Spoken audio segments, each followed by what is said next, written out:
ओ मुंहिंजा साईं तो अर्ज अघाई तो बेगिरी बणाई इहाई अरदासया के मुंहिंजो कारज करणो तो रासया के मुंहिंजो कारज करणो तो रासया मुंहिंजा साईं तो अर्ज अघाई तो बेगिरी बणाई इहाई अरदासया के मुंहिंजो कारज करणो तो रासया के मुंहिंजो कारज करणो तो रासया पहले भी तो ही मुंहिंजी पैजया सवारी पहले भी तो ही मुंहिंजी पैजया सवारी हाणे भी तू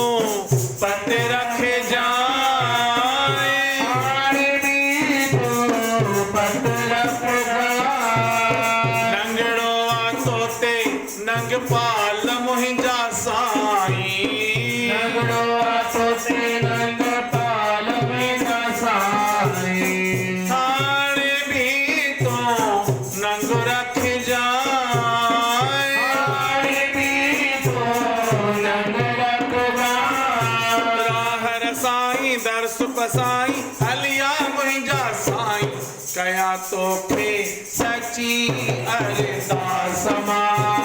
के मुंहिंजो कारज करणो तो रासया के मुंहिंजो कारज करणो तो रासया मुंहिंजा साईं तो अर्ज अघाई तो बेगिरी बणाई इहाई अरदासया के मुंहिंजो कारज करणो तो रासया के मुंहिंजो कारज करणो तो रासया दर्शन जी आहे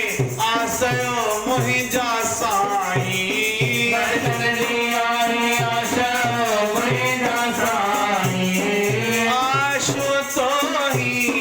अघाईंदे आशो तो ही अघाईंदे चरणन जी आहे प्यासयो मुंहिंजा साईं चरणन जी आहे प्यासयो मुंहिंजा साईं प्यास तो ही पुॼाईंदे प्यास तो ही पुॼाईंदे देर न लाई दर्स पसाई अंग संग थींदे साईं कया तोखे सची अरदास मां के मुंहिंजो कारज करणो तो रासया के मुंहिंजो कारज करणो तो रासया मुंहिंजा साईं तो अर्ज अघाई तो बेगिरी बणाई इहाई अरदासया के मुंहिंजो कारज करणो तो रासया के मुंहिंजो कारज करणो तो रासया प्रीत पमा